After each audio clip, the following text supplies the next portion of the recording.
বিশ্বনবী ফজরের সালাতের নামাজ আদায় করতেন। সালাতে সালাম ফিরার পর সাহাবা রাদিয়াল্লাহু মাজমাইনের দিকে মুখ করে বসতেন এবং ওই রাত্রিতে কেউ যদি কোনো স্বপ্ন দেখতেন তো আল্লাহর নবীর কাছে এসে বলতেন, ইয়া রাসূলুল্লাহ, ইয়া হাবিবাল্লাহ, ও দয়ার নবী গো, আজকে রাত্রিতে আমি এই রকম এমন এমন এমন ধরনের স্বপ্ন দেখেছি। ওর স্বপ্নটা বলা হলে বিশ্ব নবী সেই স্বপ্নের তাবির করে দিতেন। বলতেন, ওরে আল্লাহর গোলাম, তোমার স্বপ্নের মানেটা হবে এই।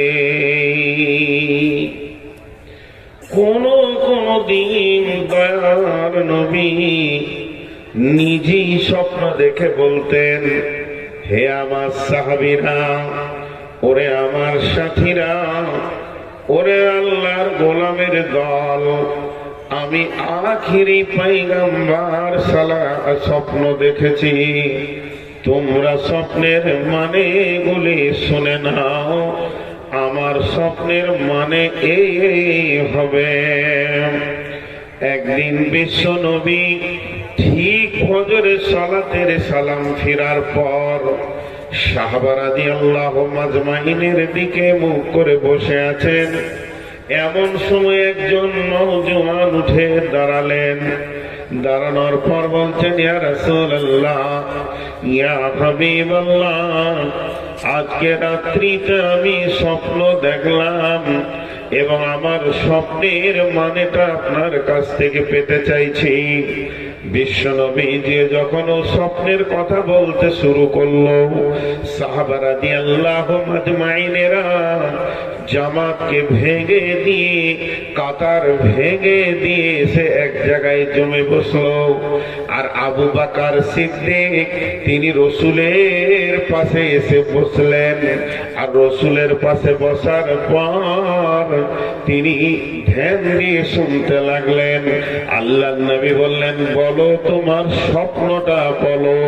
ওই লোক স্বপ্ন বলতে শুরু করলো, ও দয়ার নবী গো, আমি রাত্রিতে দেখছি আমার মাথার উপরে একটা কালো মেঘ, আবার কিছুক্ষণ পরে দেখছি মেঘ থেকে মুষলধারা বৃষ্টি।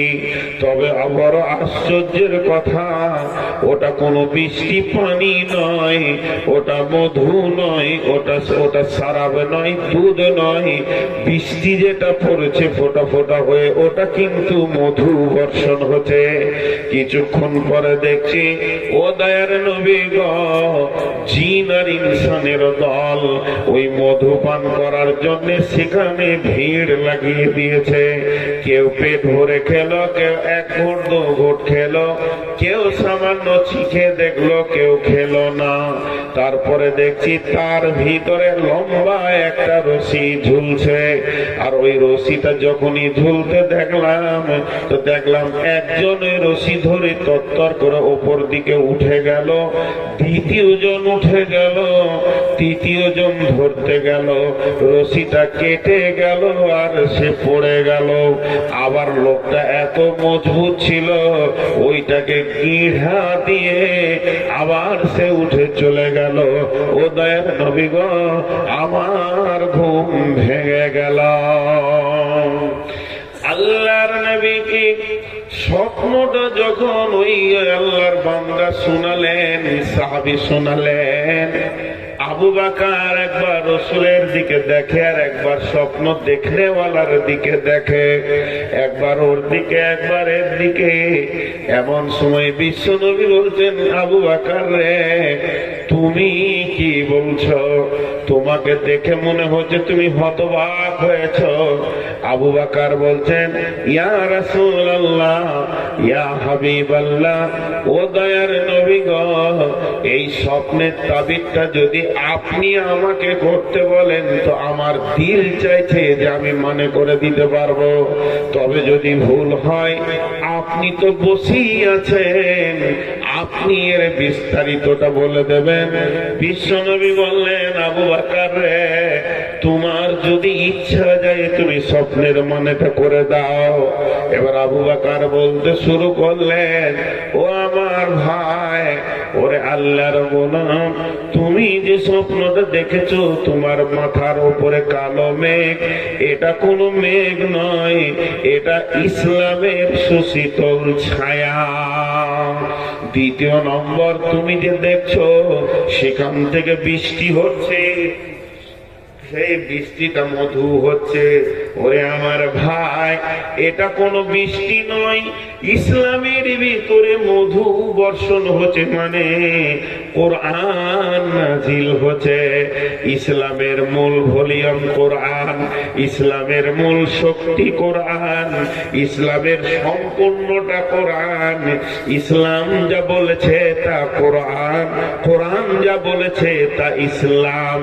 সমস্ত রুলস গুলো এনেছে, তাই দেখলে তুমি সেখানে মধু বর্ষণ হচ্ছে। বন্ধুরে, তুমি দেখেছো জিন আর ইনসান ওই মধু খাওয়ার জন্য এসে ভিড় লাগিয়েছে। কেউ পেট ভরে খেলো, কেউ সামান্য এক দু ঘুঁট খেলো, কেউ চিখে দেখলো, কেউ আবার মধু পান করলো না। তার মানে বিভিন্ন রকম মানুষ পৃথিবীর বুকে হবে। কেউ কোরআনকে গোটা মুখস্থ করবে, কেউ সামান্যতম মুখস্থ করবে, কেউ ছোট ছোট দুটি সূরা মুখস্থ করবে। আর যে মধু চিখলো না, পৃথিবীর বুকে আল্লাহ তাকে কোরআনের ইলম দেবে না। এরপরে বন্ধু, তুমি দেখেছো ওই বৃষ্টির ভিতরে একটা রশি ঝুলছে। এটা কোনো রশি নয়, এটা কোনো দড়ি নয়, এটা হলো কোরআনের একটি আয়াত। সে আয়াতটা হচ্ছে ইহদিনাস সিরাতাল মুস্তাকিম। যে রাস্তার জন্য পাগল হয়ে বিশ্ববাসী ঘুরছে, শান্তির রাস্তা কোথা, শান্তির ছায়া কোথা, শান্তির বার্তা কোথা, সেটাই হলো সেই রাস্তা, যে রাস্তায় গেলে জান্নাত পাওয়া যাবে। আমরা বলে রেখেছি, সিরাতাল্লাযীনা আন'আমতা আলাইহিম, হে আল্লাহ নিয়ামত প্রাপ্তদের রাস্তা।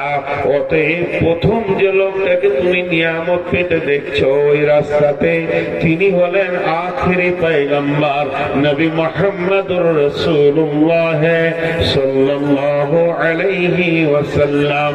আর দ্বিতীয় যে লোকটা রশি ধরে চলে গেল, ওটা অন্য কেউ নয়, ওটা আমি আবু বকর।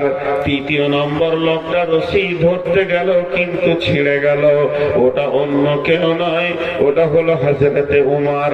তবে লোকটা বড় মজবুত, তাই ওখানে একটা গিড়ে দিয়েছে, পার হয়ে চলে গেল। তোমার ঘুম ভেঙে গেল, যদি তুমি আরো ঘুমাতে তো ওই রাস্তায় আরো অনেক লোককে তুমি যেতে দেখতে।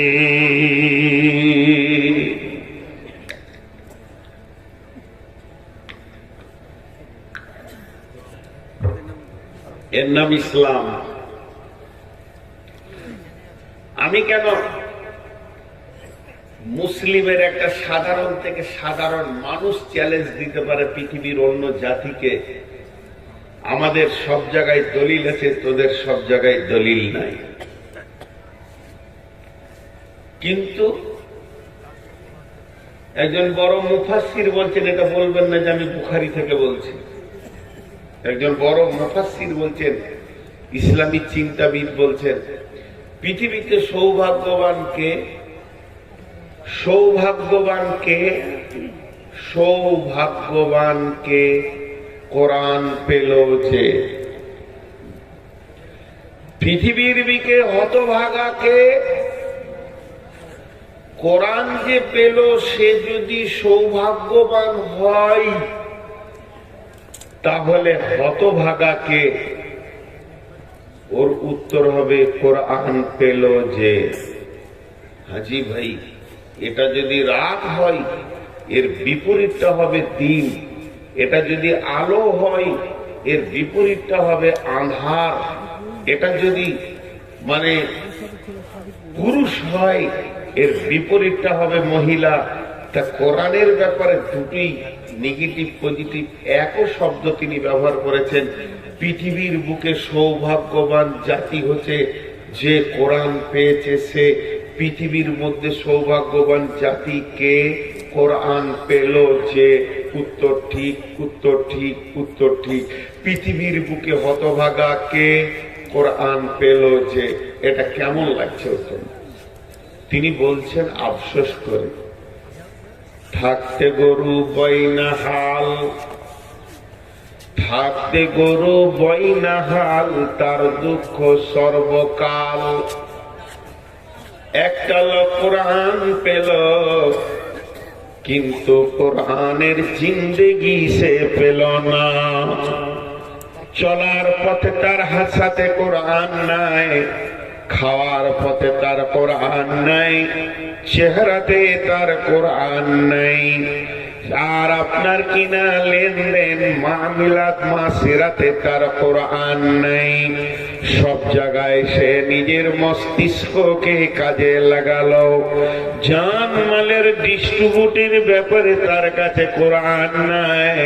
নিজের মালগুলিকে যাকে মন গেল 20 বিঘে লিখে দিল, কাউকে ফাঁকি দিল। সর্বস্তরে কোরআনকে ছেড়ে দিয়ে চলতে শুরু করলো। এর জন্য আল্লাহ তাবারাক ওয়া তাআলা মুমিনকে কিনে নেওয়ার কথা বলেছেন। মুমিনের জান মাল এর আসল তাফসীর হচ্ছে ইন্নাল্লাহা আশতারা মিনাল মুমিনিনা আনফুসাহুম ওয়া আমওয়ালাহুম বিআন্না লাহুমুল জান্নাহ। আল্লাহ তাবারাক ওয়া তাআলা বলছেন, আমি জান আর মালকে মুমিনের খরিদ করে নিয়েছি। তবে আমার প্রশ্ন, মুমিনের জান তার স্বাধীনতাই নাই। জানটা যখন প্রয়োজন হবে দিয়ে দিতে হবে। আমার আল্লাহ আমার কাছ থেকে জান চাইছে না আমার আল্লাহ আমার কাছ থেকে মাল চাইছে? এটাকে বুঝতে পারবে প্রকৃত যে ইমানদার হবে, সে বুঝতে পারবে যে আমার আল্লাহ কোন জিনিসটা চাইছে। তেমনি আল্লাহ বলছেন, মুমিন রে, তোর জান মাল তো দূরের কথা, আমি তোকেই কিনে নিয়েছি। এটা আল্লাহ পরোক্ষ ভাবে বুঝিয়ে দিয়েছে।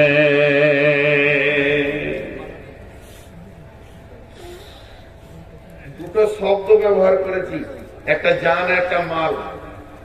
দুটো মৌলবি উঠেছে এখান থেকে, ওরা বলছে এবার কালেকশন হবে কেটে পড়ে। কিন্তু আসলে এটা আমি উদাহরণ স্বরূপ নিয়েছি। এই আয়াতটা আমি ইসলামের উদাহরণের কাজে লাগাবো। আর ওদের মাথা এত কাজ করেছে, হুট করে উঠে হাঁটা দিয়ে দিল, কালেকশন করবে, চল কেটে পড়। নূর মোহাম্মদ সলিড 1 ঘন্টা বায়ান না করে কালেকশন করে না ইনশাআল্লাহ। তো এই জায়গাটা একটু বুঝাবো, খুব সূক্ষ্ম জায়গা আছে। আমার জান মাল আল্লাহ জান্নাতের বিনিময়ে কিনে নিয়েছে। তাহলে আমার জীবনের সমস্ত মালের স্বাধীনতা নাই, জানের স্বাধীনতা নেই। তার মানে আমি নিজেই পরাধীন। 3টে জিনিস সেখানে এসে হাজির হলো। একটা আমি, আমার জান আর আমার মাল। খুব ভালো করে বোঝার চেষ্টা করেন। কেমন? একটা উদাহরণ দিব।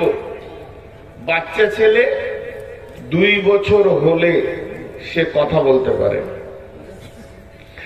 বাচ্চা ছেলে 2 বছর 2.5 বছর থেকে টুকটুক করে সে ভাষা শিখে, মায়ের কাছ থেকে শিখে। আস্তে আস্তে আস্তে আস্তে পরিপূর্ণ সে ভাষাতে পৌঁছে যায়। তখন বলা হয় কথা বলতে পারছে। কিন্তু প্রথমে মা বলে, আব্বা বলে, খাবো বলে, একটা একটা ভাষা দিয়ে সে আগায়। কিন্তু আমার প্রশ্ন, সে যখন মুখ এখনো খুলেনি তখন কোন ভাষা বলে? আমার কথা, 6 মাসের শিশু কি ভাষায় কথা বলে? 6 মাসের শিশু কোন ভাষাতে কথা বলে? সেই ভাষাটার নাম কি? অনেকে অনেক বলেছে যে যেখানে বাংলা আছে সেখানকার শিশুরা বাংলাই বলে। নিজের নিজের দেশে ইংরেজি বলে, আরবি বলে। তবে টোটাল ভাষাটার নাম কি? আমাদের ভাষার নাম বাংলা, আর কারো ভাষার নাম আরবি, কারো ভাষার নাম ইংলিশ, কারো ভাষার নাম উর্দু, হিন্দি। কিন্তু টোটাল পৃথিবীতে 1 বছরে যত শিশু আছে তাদের ভাষার নামটা কি? একজন দার্শনিক বলেছেন তাদের ভাষাটার নাম হচ্ছে মোহাব্বত। পৃথিবীর যত শিশু আছে জন্মের পরে তাদের ভাষাটার নাম মোহাব্বত, তাদের ভাষাটার নাম প্রেম। তাদের ভাষা বুঝবে কে? তাদেরকে অগাধ প্রেম করেছে, তাহলে বুঝবে কে? না মা বুঝবে আগে, তারপরে বুঝবে আব্বা। একটা 6 মাসের শিশু সারাদিনে কি চায়, সারাদিনে কি খায়, কি অসুবিধা হচ্ছে পৃথিবীর কেউ বলতে পারবে না, ওটা বলে দেবে ওর মা। একটা 6 মাসের শিশুকে যদি ডাক্তারখানা নিয়ে যান, সঙ্গে মাকে নিতে হবে। মা অনর্গল ভাষ্যকর হয়ে যাবে। মা বলবে ছেলেটা সকালে খায়নি, সন্ধ্যার সময়ও ভালো খায়নি, দুপুরে ওর মাথা ব্যথা করছিল, বৈকালে ওর মনটা খারাপ ছিল, আবার রাত্রিবেলায় 2 বার ওর পেটে ব্যথা হয়েছে। ছেলে আমার তখন কেঁদে উঠেছে, মুখগুলি লাল হয়েছিল, ভোরবেলাতে পায়েতে ব্যথা হয়েছে। এতগুলি ভাষাকে বলবে ওকে পিঁমড়েতে কাটছে না উকুনে কাটছে। এখন ছেলেটা কাঁদছে খাওয়ার জন্য না কেউ কষ্ট দিয়েছে, ঘুম ভেঙে গেছে অল্প টাইমে তার জন্য কাঁদছে না, আর কি করবে? এতগুলি ভাষা কে বলতে পারবে? তার নাম হচ্ছে মা। মায়ের বুকের সঙ্গে শিশুর বুকের স্পন্দনটা এত সুন্দর মেল ছিল পেটে, আর যেদিন নাভি কেটে দেয়া হলো সেদিন থেকে তাদের প্রেমের বিচ্ছেদ ঘটেনি। স্পন্দনের ভিতরে এমন একটা প্রেম থেকে গেছে, হয় মা মরবে না হয় ছেলে মরবে, তার আগে পর্যন্ত প্রেমের স্পন্দন কেউ কেটে দিতে পারবে না। অতএব এই ভাষাটার নাম হলো মহাব্বত, অগাধ প্রেম। তাদের দুইজনকে চিনিয়ে দেয়, দুইজনকে চিনে ফেলে। আমি এটা উদাহরণ দিলাম কেন? আমরা যদি ইসলামকে অগাধ প্রেমের চোখে দেখি, আমাদের ভিতরে যদি কোরআনের মহব্বত ঢুকে যায়, আমাদের শিশুকে যেমন আমরা নিজেদের প্রেম দিয়ে ভালোবাসি, ওই রকম যদি কোরআনের প্রেম আমাদের দিলে ঢুকে যায়, তাহলে কোরআনের বুকে কি কি ভাষা লুকানো আছে, কোরআন কখন কি আমার কাছ থেকে পেতে চাইছে। এখন আমার কাছে জানটা চাইছে না মালটা চাইছে? পৃথিবীর সিচুয়েশন দেখে একটা ইমানদার বুঝে নেবে। ইমানদারকে আর পেছন থেকে উত্তপ্ত করতে হবে না যে হে ইমানদার তুমি এখন মাল দাও, তুমি এখন জান দাও। সাহাবারা যে আল্লাহ মাজমাইনদেরকে বলতে হয়নি, তারা প্রেমের মহব্বতের ভাষাতে কোরআনের মুখ না থাকতে পারে, কোরআন কিছুই বলতে পারছে না, কিন্তু সাহাবীরা একে এতটাই ভালোবেসেছিল যে কোরআন কখন কি আমার কাছে চাইছে তাদের বুঝার এবং ধাবন ক্ষমতা ছিল। এর জন্য আল্লাহ তাবারাক ওয়া তাআলা বলছেন ইন্নাল্লাহ আশতারা মিনাল মুমিনিনা, আমি মুমিনের কাছ থেকে চাইছি। আমি এখানে আল্লাহ বলেননি মুত্তাকি, এখানে বলেননি শহীদ, এখানে বলেননি কাফির, এখানে বলেননি মুশরিক, এখানে বলেননি মুনাফিক, এখানে বলেননি আপনার কিনা ফাসিক, এখানে বলেননি মুশরিক, এখানে বলেননি জালিম। আল্লাহর প্রতিটি শব্দের ভিতরে গভীর তত্ত্ববহুল কথা লুকানো আছে। আল্লাহ বলেছেন আমি মুমিনের কাছ থেকে পেতে চাইছি, তাদের জানকে, তাদের মালকে, অর্থাৎ তাদেরকে আগে আল্লাহ মুমিনকে কিনে নিল, অতভাবে জানমাল তার কাছে চলে গেল। অতএব একটা মুমিনকে, মুমিনের উদাহরণ কেমন, পৃথিবীর বুকে একটা মুমিন কেমন হবে আর একটা বেঈমান কেমন হবে, কোরআন বলে দিয়েছে।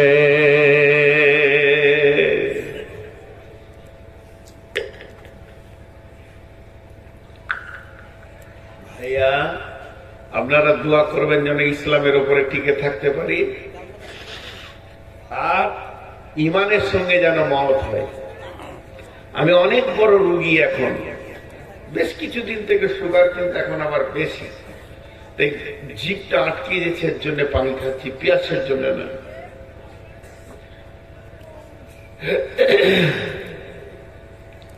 মুমিনকে ধরেছেন আল্লাহ, মুমিনকে আল মুমিনু বা মানা মুসলিম, ইসলাম, তসলিম, মুসলিম। যার কাছে যৌন তরঙ্গ ঢুকে গেছে, যৌবন দেখা যায় না, ও আসে চলে যায়।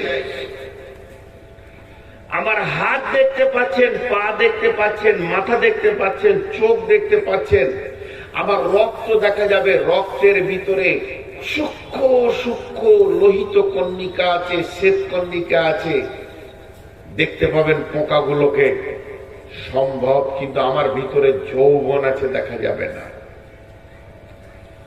কিন্তু আমার কাজ বলে দিবে যে এর কাছে যৌবন আছে।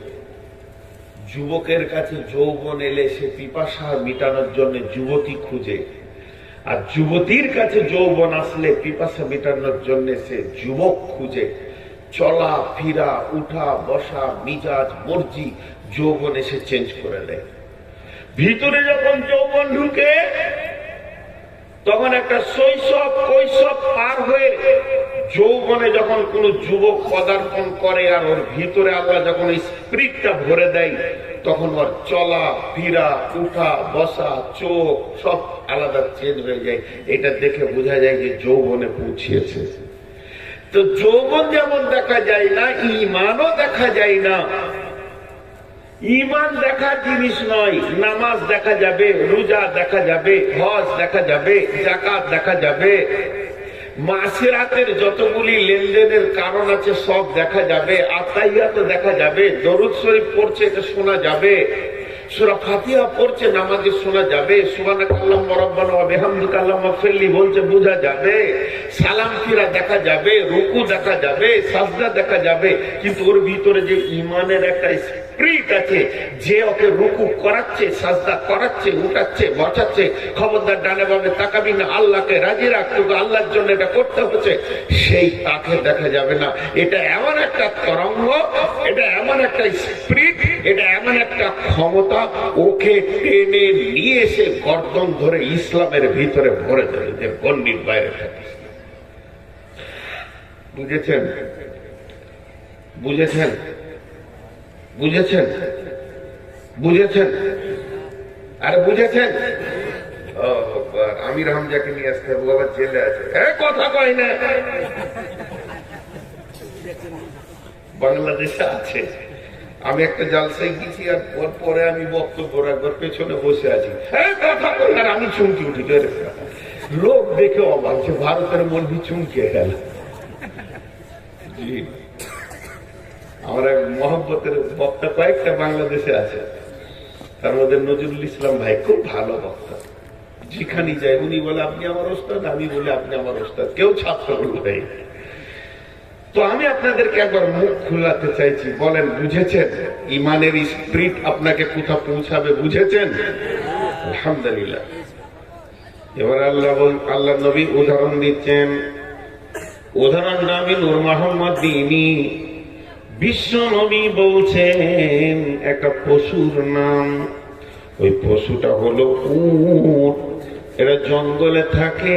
যতগুলি পশু আমরা গৃহপালিত পশু করে রেখেছি এগুলো হলো বন্য পশু, কিন্তু এদেরকে আমরা গৃহপালিততে এনে এদেরকে বশ করে নিয়েছি। তার মধ্যে বিশ্ব নবী উটের কথা বলছেন যে একটা উট সে বন্য পশু, তারপরও যখন তার নাকটাকে ফুটিয়ে দিয়ে রশি দিয়ে দেয়া হয়, মুখে যখন লাগাম দিয়ে দেয়া হয়, গলাতে দড়ি পরিয়ে 3 থেকে একসঙ্গে জয়েন্ট করে কারো হাতে যদি দিয়ে দেয়া হয়, তখনই ওটা বুঝে নেয় আমার আর স্বাধীনতা নাই, আমি বিক্রি হয়ে গেছি। আমার মালিক হলো যার হাতে আমার দড়ি আছে। ও যদি আমাকে ডানে টানে তো ডানে যেতে হবে, ও যদি আমাকে বামে টানে তো বামে যেতে হবে, সামনে টানলে সামনে যেতে হবে, পেছনে টানলে পেছনে যেতে হবে। আমার মাথা, মস্তিষ্ক, উদ্দীপনা, চিন্তা, চেতনা সব ওর হাতে বিক্রি হয়ে গেছে। তো আল্লাহ তাবারাক ওয়া তাআলা পরিষ্কার বলে দিচ্ছেন, ইন্নাল্লাহা আশতারা মিনাল মুমিনিনা আনফুসাহুম ওয়া আমওয়ালাহুম বিআন্না লাহুমুল জান্নাহ। ওই উটটাকে আরবিতে মুসলিম বলা হবে। এই উটটা এমন একটা মুসলিম স্বাধীনতাকে হারিয়ে ফেলেছে, নিজেকে আরেকজনের হাতে সুপুর্দ করে দিয়েছে।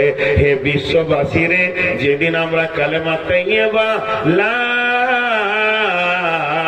ইলাহা ইল্লাল্লাহু মুহাম্মাদুর রাসূলুল্লাহ পড়ে নিয়েছি, আশহাদু আল্লা ইলাহা ইল্লাল্লাহু ওয়াহদাহু লা শারীকা লা ওয়া আশহাদু আন্না মুহাম্মাদান আবদুহু ওয়া রাসূলুহু পড়ে নিয়েছি, সেই দিন থেকে আমাদের স্বাধীনতাটা হারিয়ে গেছে।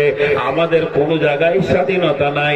আমরা যে খাবো তো আল্লাহ রসুলের মতো করে খেতে হবে, আমরা পরবো তো তার মতো পোশাক আমাদের হতে হবে, আমাদের মাথার চুলটা নবীজির মতো হতে হবে। এক কথায় আমরা নিজেদেরকে হারিয়ে ফেলেছি, শেষ করে দিয়েছি। ইসলাম যে কানুন এনেছে, নিয়ম এনেছে, এই নিয়মের আওতাভুক্ত নিজেকে বিক্রি করে দিতে হবে।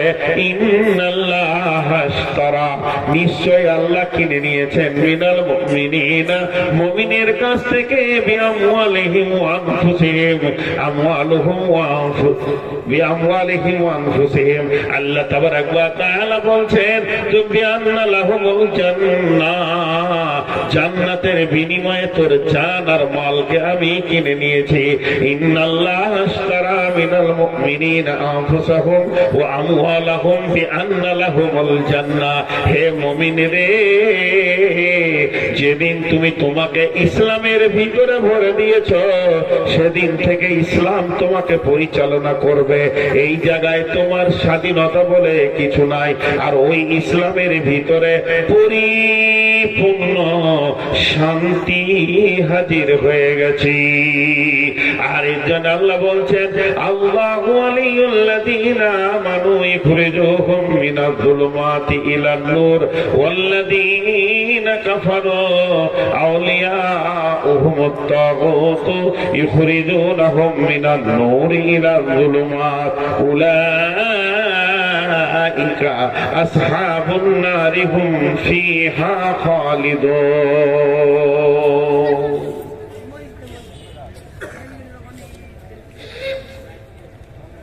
এখানে দুটি কথা বলবো, কথাগুলো একটু কান করে শুনবেন।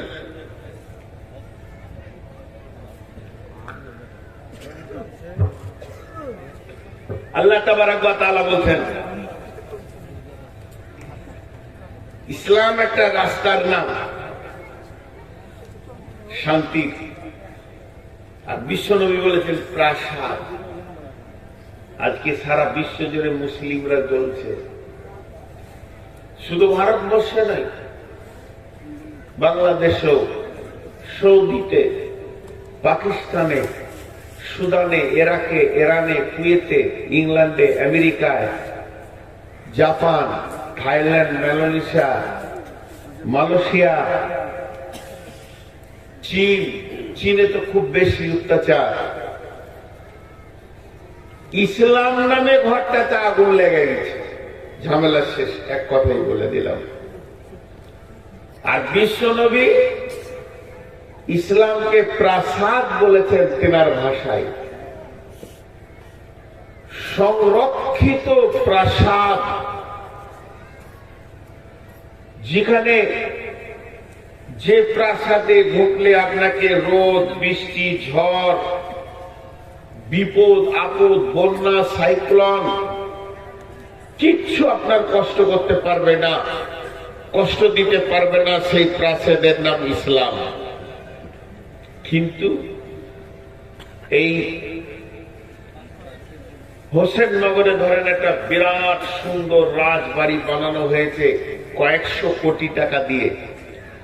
যিনি বানিয়েছেন তিনি বলছেন এই ঘরে যে থাকবে সে শান্তিতে থাকবে, চারিদিক থেকে শান্তি আর শান্তি ভরে দিয়েছে, এখানে কোনো অশান্তি নেই।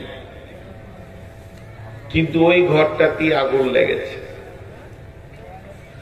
ওই ঘরটাতেই আগুন লেগেছে। বাইরে থেকে আগুন ঢুকবে না এটা ঠিক আছে, কিন্তু ঘরটাতেই আগুন লেগে গেছে। এখন শান্তি কোথায় গেল? বর্তমান ইসলামের অবস্থা তাই, ইসলাম যেখানেই আছে আগুন লেগেছে। আগুনটা কে লাগিয়েছে? বিজেপি, বজরং, শিবসেনা, তৃণমূল, কংগ্রেস, এসোসিয়াই, আরএসপি না সিপিআইএম? কেউ লাগায়নি। আল্লাহ বলছেন وعد الله الذين آمنوا وعملوا الصالحات لا يستخلفنهم في الأرض كما استخلف الذين من قبلكم। মুমিনের দলের হে ইমানদারের দল, শান্তি কেন নাই রে দুনিয়ায়, শান্তি কেন নাই রে দুনিয়ায়। মুমিন ভাই, পৃথিবীর বুকে শান্তি কেন নাই, শান্তি কেন হারিয়ে গেল, অশান্তিতে দেশ ভরে গেল? তার একটাই কারণ, আল্লাহ তাবারাক ওয়া তাআলা বলছেন আমি তোদের সঙ্গে ওয়াদা করছি। ওয়াদাটা কোনো মানুষের নয়, ওয়াদাটা কোনো ফেরেশতার নয়, স্বয়ং আল্লাহ ওয়াদা করছেন। মানে ওয়াদা এতটুকু ধার ওধার হবে না, কম বেশি হবে না। এমন একজন ব্যক্তিত্ব সম্পূর্ণ ওয়াদা, যার ওয়াদা কোনদিন ত্রুটি হয় না, ভেঙে যায় না, সেই রকম ব্যক্তিত্ব বলছে ওয়াদাল্লাহুল্লাযীনা আমানু মিনকুম। হে ঈমানদারেরা, হে হোসেননগরের শ্রোতারা, বক্তারা শুনেলে, তোদের সঙ্গে আমি আল্লাহ ওয়াদা করছি। সেই ওয়াদাটা কি? আমানু ওয়ামিলুস সলিহাতি। যদি তোরা ভালো আমল করিস, তোরা যদি আমাকে রাজি করে নিস, তোরা যদি ইসলামের গণ্ডিতে নিজেকে ভরে দিস, তোদের কাছে ইহুদির চাল পাওয়া যাবে না, তোরা নাসারার ভিতরে থাকবি না, তোরা চলে যাবি না হিন্দুদের ভিতরে, তোরা চলে যাবি না মুশরিকের ময়দানে। ইসলামের ভিতরে তোরা যদি থাকিস, তাহলে আমি আল্লাহ তোদেরকে ওয়াদা করছি কি শুনেলে, লা ইস্তাকলিফান্নাহুম ফিল আরদি কামা ইস্তাকলাফাল্লাযীনা মিন ক্বাবলিকুম। এই পৃথিবীর বুকে তোদেরকে আমি হিরো বানিয়ে দেব, সারা পৃথিবীটা তোদের পায়ে দিব, বিজয়ী দিব। যেদিকে হাঁটবি সেদিকটাই খালি বিজয়ী হয়ে যাবে। যেমন তোদের পূর্বপুরুষেরাও বিজয়ী দেখেছে, তারা যেদিকে হেঁটেছে রোম তো রোম বিজয়ী হয়ে গেছে, পারস্য বিজয়ী হয়ে গেছে, বাহরাইন বিজয়ী হয়ে গেছে, জেরুজালেম বিজয়ী হয়ে গেছে। 20 জন নয়, 25 জন নয়, 30 জনে বাহরাইন বিজয়ী করেছে, মাত্র 2 জনে জেরুজালেম বিজয়ী করেছে। গোটা রোম সম্রাটকে দখল করে নিয়ে তাদের স্বর্ণ মুকুটকে মদিনায় এনে হাজির করে দিয়েছে। তাদের হাতে ক্ষেপণাস্ত্র ছিল না, তাদের হাতে ছিল না কোনো আপনার কিনা তথ্যাধুনিক অস্ত্র, শুধু ছিল একটাই, আল্লাহর সঙ্গে ওয়াদায় তারা আবদ্ধতা হয়েছিল। আল্লাহর সঙ্গে তাদের কোনো বেঈমানি বেঈমানি ছিল না, আমলের ময়দানে তারা আল্লাহকে আপন বানিয়ে নিয়েছিল। অতএব শুনেলে হে বিশ্ববাসী, আমি আল্লাহ তোদের সঙ্গে ওয়াদা করছি, যদি তোরা শান্তি আর শান্তির হাওয়া নিতে চাস, ডান দিক থেকে শান্তি আসবে, বাম দিক থেকে শান্তি, পেছনে শান্তি পাবি, সামনে দিক থেকে শান্তির হাওয়া বইতে থাকবে। শুধু একটাই কারণ, ওয়ামিলুস সালিহাতে, তোরা ভালো আমলের ময়দানে চলে আয়। এক কথায় ইসলামের ছায়ার, সুশীতল ছায়ার ভিতরে তোরা চলে আয়, তাহলেই তোরা কামিয়াব পাবি, নচেত তোদের নাকাম হয়ে যাবে, তোরা সফল হতে পারবি না।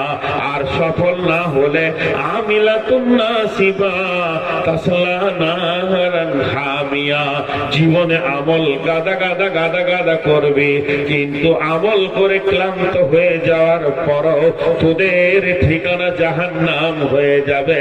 যেহেতু তোরা ইসলামকে মেনে নিতে পারিসনি, ইসলামের ছায়া তলে আসতে পারিসনি, এর জন্যই তোরা ফেলিওর হয়ে যাবি।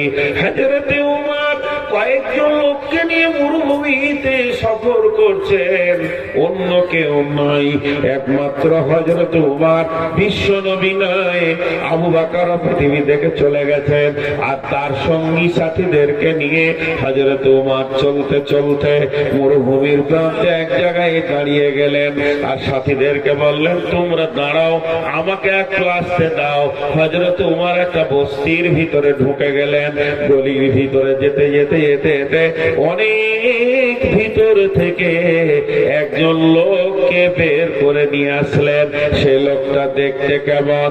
সাহাবীরা বর্ণনা দিচ্ছে, তার গায়ে মাংস নাই, খালি হাড়ের ওপরে চামড়া, মানে না খেয়ে খেয়ে নিজেকে শুকিয়ে দিয়েছে, তার চোখগুলি ঢুকে গেছে, হাড়গুলো সব গোনা যাচ্ছে। ব্যক্তিটাকে, সে একজন বড় আল্লাহওয়ালা, সে একজন আল্লাহর ওয়ালি, সে একজন বড় আবিদ নিজেকে মনে করে। হযরত ওমর তার দিকে লক্ষ্য করে বলছেন, ও রাসূলের সাহাবীরা, রে একবার দেখো লোকটাকে। তাকিয়ে দেখা গেল অতি জীর্ণ শীর্ণ লোক। এমন সময় হযরত ওমর বলেন, ও রাসূলের সাহাবী রে, লোকটার ইতিহাস জানো? লোকটা নিয়ত করে নিয়েছে, জীবনেও বসে বসে খেয়ে সময় কাটাবো না, পান করে সময় কাটাবো না, জান বাঁচাতে গেলে যতটুকু রুচি দরকার টুক করে খেয়ে নিব, তারপরে আর সময় কাটাবো না, শুধু আল্লাহর জিকিরে জীবন কাটিয়ে দেব, আল্লাহকে রাজি করে জীবন কাটিয়ে দেব। তাই একটা কুটিরের ভিতরে, একটা হুজরার ভিতরে দীর্ঘ লম্বা টাইম ধরে শুধু আল্লাহর নাম ছাড়া কিছুই নাই না। কারো কাছে চুরি করেনি, জেনা ব্যভিচারে লুচ্চামিতে নাই, মদ মাতাল জুয়ারিতে নয়, কিছুই কোনো জায়গায় এসে যায় না। শুধু নিয়ত করে নিয়েছে আল্লাহকে রাজি করে রেখে দিব। এই নিয়তে এসে একাধিক ভাবে জিকির করে চলে যাচ্ছে, আমল করে চলে যাচ্ছে, এরপরও লোকটা জাহান্নামের ভিতরে চলে যাবে। বলে কেন? একদম সব কিছু মেনে নিয়েছে, বিশ্ব নবীকে নবী বলে মানতে পারেনি। ঈসা আলাইহিস সালামের মতে এখনো রয়েছে, ঈসা আলাইহিস সালামের জামানায় জন্ম হয়েছে, তার সিলসিলাতেই তার জন্ম, কিন্তু বিশ্ব নবী ওর জন্ম দশাতে আবার পৃথিবীতে এসে নবুয়তি পেয়ে গেল। তারপরও তার নবুয়তিকে সে স্বীকার করলো না, ইসলামের ছায়াতে এলো না, ইসলামের আইনকে মেনে নিল না, ইসলামকে সে গ্রহণ করতে পারল না। আল্লাহকে আল্লাহ বলে মেনেছে, দিনকে ইসলাম বলে মেনেছে, কিন্তু নবী মুহাম্মদ সাল্লাল্লাহু আলাইহি সাল্লাম তার ভিতরে আসেনি, সে তাকে জায়গা দিতে পারেনি। এর জন্য জীবনটা সে জ্বালিয়ে দিয়েছে। আমিলাতুন নাসিবা তাসলা নারান হামিয়া, গাদা গাদা গাদা গাদা আমল করার পরেও সে জাহান্নামের আগুনে চিরদিনের জন্য চলে যাবে।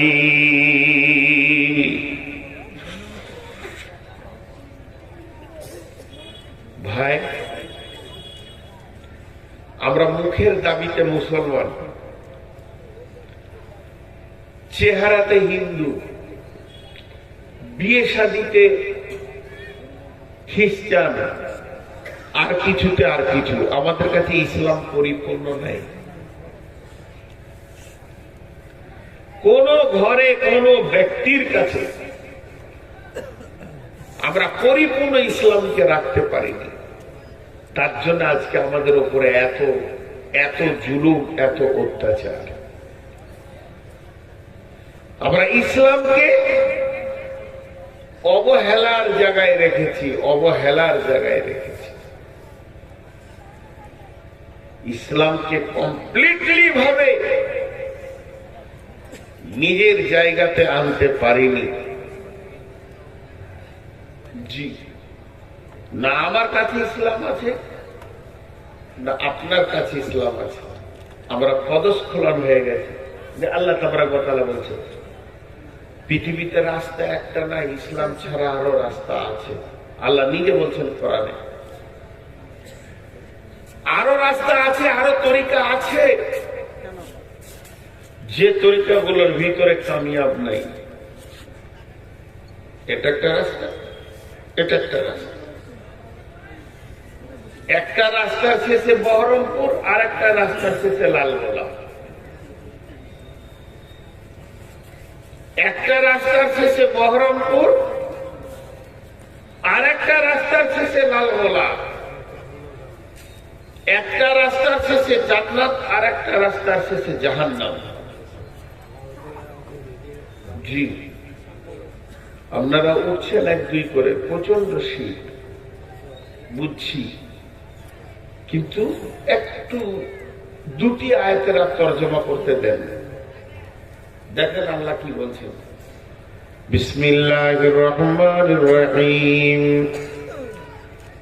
আল্লাহু ওয়ালিউল্লাযীনা আমানু ইখরিজুহুম মিনাজ যুলুমাতি ইলান নূর والذين كفروا أولياؤهم الطاغوت يخرجونهم من النور إلى الظلمات أولئك أصحاب النار هم فيها خالدون।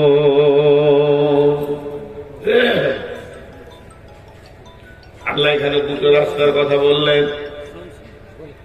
আর এক জায়গায় আল্লাহ বলছেন ইয়া বানি আদম, হে আদমের সন্তান, আল্লাহ তা'বুদুশ শাইতানা ইন্নাহু লাকুম আদুউম মুবিন ওয়া আনি'বুদুনি হাযা সিরাতুম মুস্তাকিম। আল্লাহ বলছেন হে বনি আদম, হে আদমের সন্তান। এখানে আল্লাহ মুমিন বলেননি, কাফের বলেননি, টোটাল আদম সন্তানকে বলেছে। তার মানে এই জায়গাতে খ্রিস্টান জৈন সব লুকানো আছে, হিন্দু পর্যন্ত তাদেরকে বলেছে। কারণ শয়তান যে শত্রুতাকে শুরু করেছে আদমকে দিয়ে শুরু করেছে।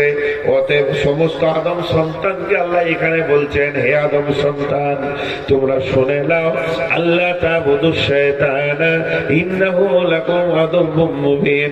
খবরদার তোমরা শয়তানের পূজারী হয়ো না, তোমরা শয়তানকে পূজা করো না, শয়তানের ইত্তেবা করিও না, সে হলো তোমাদের প্রকাশ্য শত্রু। ও আনি'বুদুনি, যদি ইবাদত করবে তো আমারই করো, হাদা সিরাতুম মুস্তাকিম, এটাই হবে তোমাদের জন্য সোজা রাস্তা। তাহলে এবার আল্লাহ প্রথমেই বলছে আদম সন্তান রে, শয়তান তোমাকে পদস্খলন করে ইসলামের গণ্ডির বাইরে নিয়ে যাবে, এটাই তুমি চিন্তা চেতনাই যেন সবসময় রাখবে। কারণ শয়তান তোমার প্রথম থেকে দুশমন। আদমের দুশমন মানে তোমার দুশমন। শয়তানের এমন একটা গ্রুপ রয়েছে যাদের মত কিয়ামত পর্যন্ত হবে না, তারা হায়াতকে চেয়ে নিয়েছে।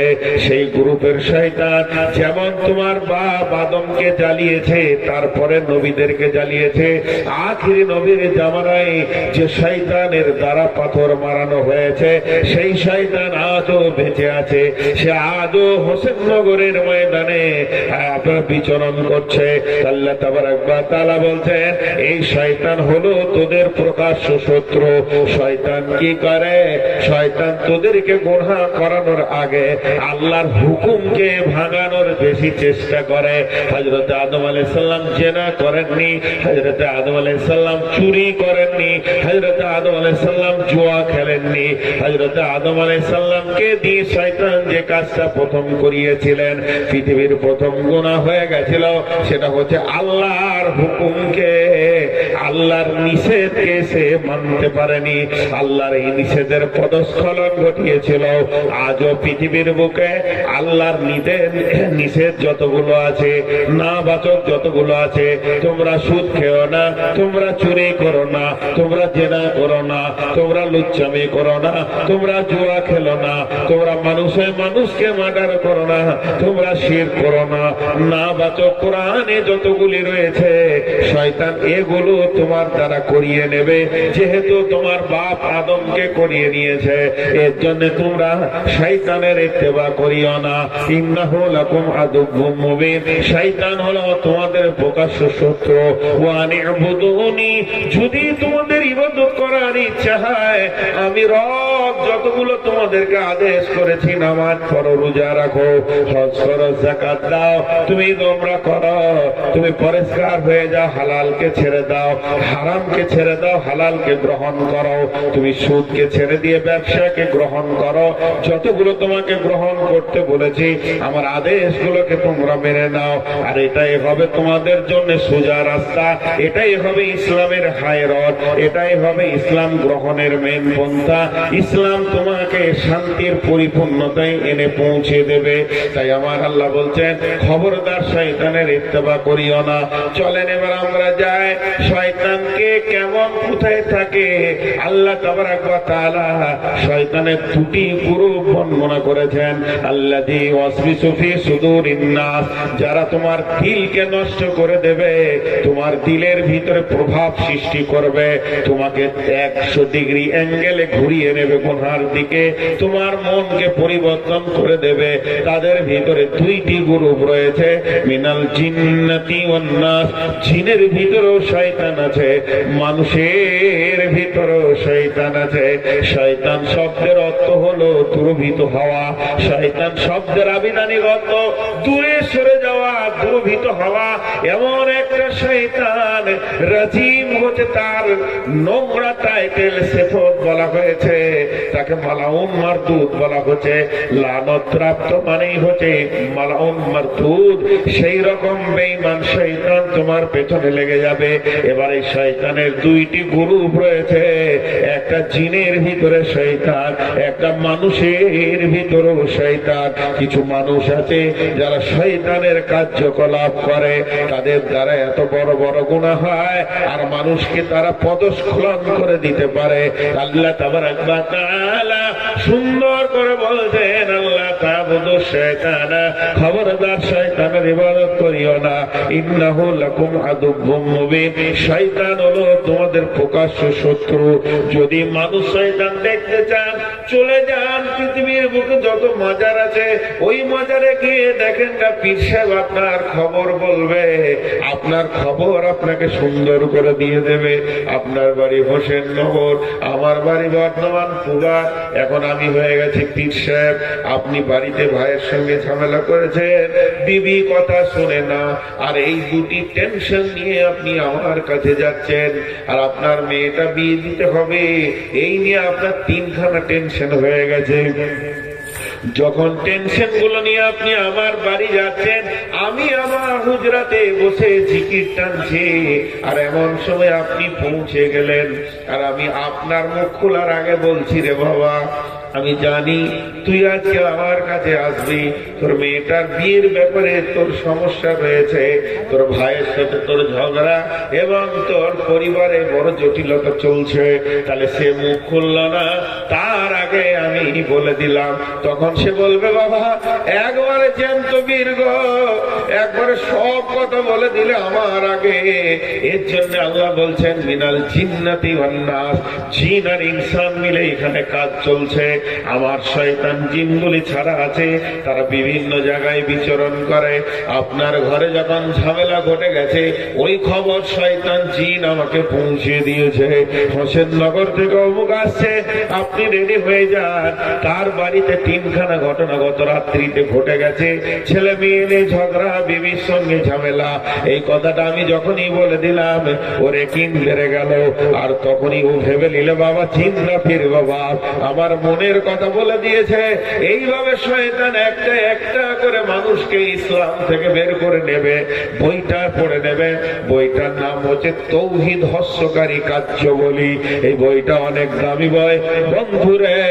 শয়তান কিভাবে মানুষকে সরিয়ে দেয়, আর শয়তান কোন কোন জায়গায় অবস্থান করে, তীরের মাজারে অবস্থান করে, গাছতলায় অবস্থান করে, দেবদেবীর জায়গায় অবস্থান করে, যত মূর্তি আছে তাদের কাছে থাকে, আর যত মাজার গাজা বাবা খাজা বাবা গাজা বাবা তাদের কাছে থাকে। এবং তারা যখন তাদের কাছে থাকে তাদের শরীরে পোশাক থাকে না, বেঈমানরা নাঙ্গা অবস্থায় থাকে, ওই জিনগুলো নাঙ্গা অবস্থায় থাকে। তো আল্লাহ তাবারাক ওয়া তাআলা বলছেন ইসলামের বাইরে চলে যেও না রে, ইসলাম তোমাদেরকে সুন্দর সুশীতল ছায়া দিয়ে জান্নাতের পথে নিয়ে চলে যাবে। আমার আল্লাহ বলছেন আল্লাহু ওয়ালিয়ুল্লাযীনা আমানু ইখরিজুহুম মিনাজ-যুলুমাতি ইলান নূর।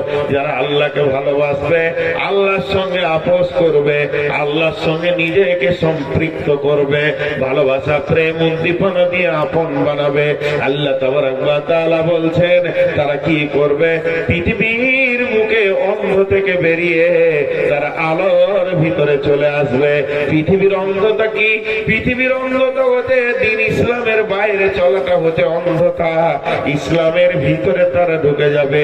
ওয়াল্লাযীনা কাফারু আউলিয়া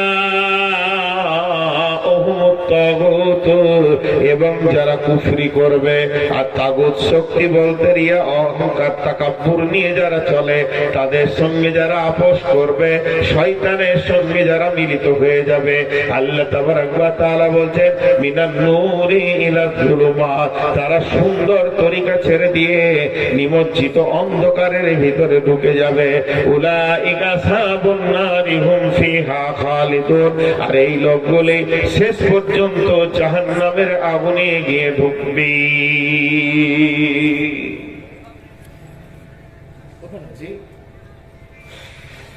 আপনাদের হোসেননগরের লোকজন উঠছে,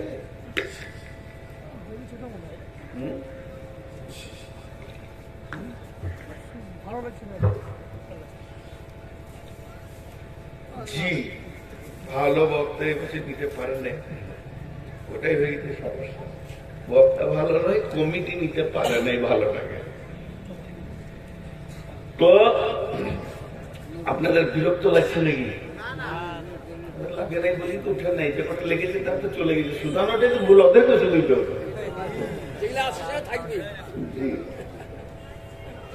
দেখেন ইসলাম শান্তি নিয়ে এসেছে, আমি একটা বিষয়ের উপরে আছে, ইসলামের বাইরে সমস্ত অশান্তি আর অশান্তি। রাসূলুল্লাহ সাল্লাল্লাহু আলাইহি ওয়াসাল্লাম 23 বছর তেনার জীবনে শাসন করেছেন, শান্তি আর শান্তি সেখানে। 23 বছরে জিনা ব্যভিচারের আসামি ধরা পড়ল 3টি, আর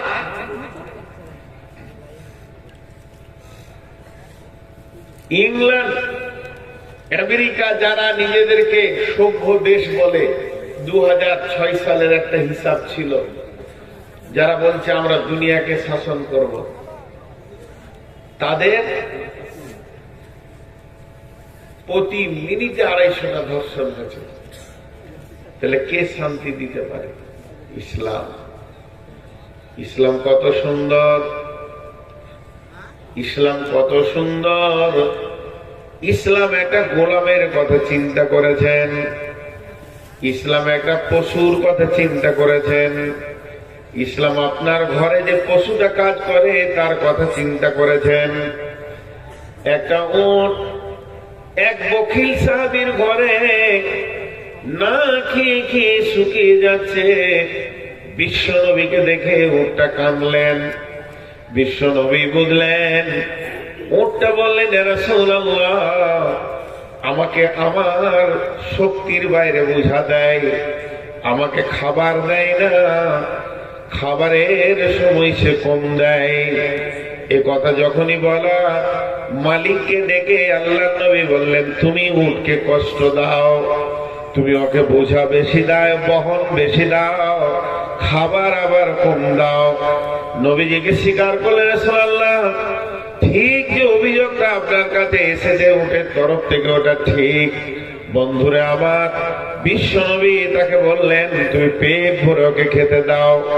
ইসলামে একটা পশুর কথা চিন্তা করেছেন, ইসলামে একটা গোলামের কথা চিন্তা করেছেন।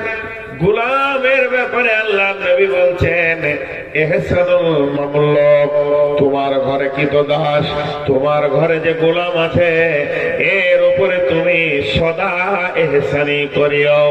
বন্ধুরা আমার, ইসলাম পিতা মাতার কথা চিন্তা করে বলছেন, ওয়াবিল ওয়ালিদাইনি ইহসানা, মা বাপের উপরে তুমি ইহসানি করো। ইসলাম সন্তানের কথা চিন্তা করে পিতা মাতার উপরে দায় দায়িত্ব দিয়েছে, সুন্দর নাম রাখবে এবং শিক্ষার জায়গায় পৌঁছে দেবে এবং সুন্দর সঙ্গিনী তুমি বেছে দেবে। এত সুন্দর করে ইসলাম আমাদের জন্য আইন এনেছে। তাই না আমার আল্লাহ বলেছেন, এর জন্যই না আমার আল্লাহ বলেছেন, ইন্নাদ দীনা ইনদাল্লাহিল ইসলাম, আমার কাছে মনোনীত ধর্ম হলো ইসলাম, আমার কাছে মনোনীত ইজিম হলো ইসলাম। শান্তির বার্তা যে আনতে পারে তার নাম হচ্ছে ইসলাম। জি, আজ আমাদের অবস্থা কি? আজ আমাদের অবস্থা ইসলামের বাইরে চলছে। আপনাকে কেন বলবো, আমি নিজেও ইসলামের বাইরে চলার কারণে আজ মুসলমানদের কাছ থেকে শান্তি শেষ। শান্তির জায়গাতে আমরা আর কেউ নাই, শান্তির জায়গায় আমরা কেউ পৌঁছাতে পারছি না। আমরা আমাদের আইনগুলোকে নিজের ব্রেন রচিত করে ফেলেছি। জমি জায়গা, ঘর বাড়ি, পুকুর বাগান, সব জিনিসের ব্যাপারে আমরা ব্রেনকে ব্যবহার করেছি, ইসলামকে ব্যবহার করিনি। যদি ইসলামকে ব্যবহার করতাম ব্রেনকে ছেড়ে দিয়ে, তাহলে অনেক কাজ হতো। সেই ইসলামের ফুল ভলিউমটার নাম হচ্ছে কোরআন। কোরআন, কোরআন। আমি আপনাদের কাছে লম্বা কিছু বলছি না, আর একটা আয়াতের তর্জমা করে বিরতি নিব ইনশাআল্লাহ। মাত্র একটা আয়াত, আপনারা উঠাউঠি করবেন না, আল্লাহর হস্তে বসেন। সেই আয়াতটা কি? বিসমিল্লাহির রহমানির রহিম। ক্বালাতিল আরাবু আমান্না ওয়ালাকিন কুলু আসলামনা। ভাইরা আমার, আরবের লোকেরা বলতো আমরা ঈমান এনেছি। আল্লাহ তাবারক ওয়া তাআলা বলেন, হে নবী তুমি বলে দাও তোমরা ইসলাম এনেছো, ঈমান আনোনি। ঈমান ওই ডিপলি জিনিস। ঈমান আর ইসলাম অনেক পার্থক্য। ইসলাম হলো একটা নিয়মের নাম, কানুনের নাম, রুলসের নাম, প্রসিডিওরের নাম, একটা গণ্ডির নাম।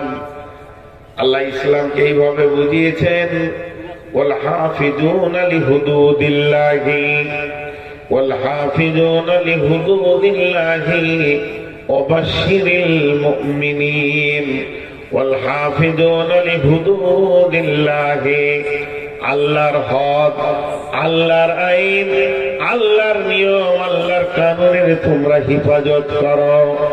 আবার আল্লাহ বলছেন ওয়াইদা কুনতুম ফাদিলু ওয়ালাউ কানা দা কুরবা ওয়া বিআহদিল্লাহি আওফু যালিকুম ওয়াসাকুম বিহি লাআল্লাকুম তাযাক্কারুন ওয়া বিআহদিল্লাহি আওফু আল্লাহর যে ওয়াদা, আল্লাহর যে হুদুদ, আল্লাহর যে আইন, আল্লাহর যে কানুন কোরআনে দেওয়া হয়েছে সেগুলোকে তুমি পুরা করো।